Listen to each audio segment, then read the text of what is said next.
ناظرین، ایک یہودی جس کا نام لبید بن عاصم یہودی تھا، اس نے حضور اقدس صلی اللہ علیہ وسلم پر جادو کر دیا۔ بعض روایات میں آتا ہے لبید بن عاصم یہودی جس نے نبی صلی اللہ علیہ وسلم پر جادو کیا تھا، اس نے اپنی لڑکیوں کو جادو سکھایا تھا، اور ان لڑکیوں نے تانت کے دھاگے کو لے کر اس میں گرہیں باندھی تھیں اور اس تانت کے دھاگے کو کنگھے کے اندر لگا دیا تھا۔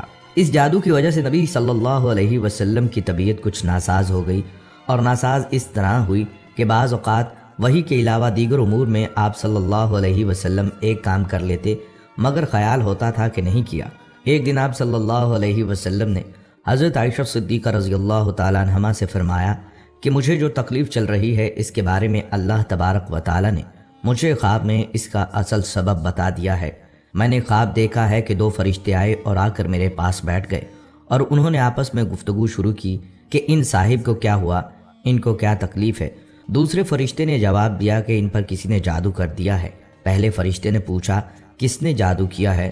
دوسرے نے جواب دیا لبید بن عاصم کے نام سے ایک یہودی ہے، اس نے جادو کیا ہے۔ پھر پہلے نے سوال کیا کہ کس چیز میں جادو کیا ہے اور کہاں کیا ہے؟ دوسرے فرشتے نے جواب دیا کنگھے کے ذریعے جادو کیا ہے، اور کنگھے کے اندر جو بال آ جاتے ہیں، کنگھا کرتے وقت ان بالوں کو بھی استعمال کیا ہے۔ پوچھا کہ کہاں ہے؟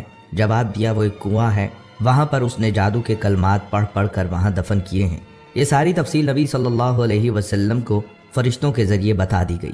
حضرت عائشہ رضی اللہ تعالیٰ عنہا سے آپ صلی اللہ علیہ وسلم نے فرمایا کہ اللہ تعالیٰ نے میری اس تکلیف کے بارے میں مجھے ساری تفصیلات بتا دی ہیں۔ چنانچہ نبی صلی اللہ علیہ وسلم خود اس کنویں کے پاس تشریف لے گئے، اور وہاں جا کر دیکھا اس کا پانی بالکل پیلا پڑا ہوا تھا۔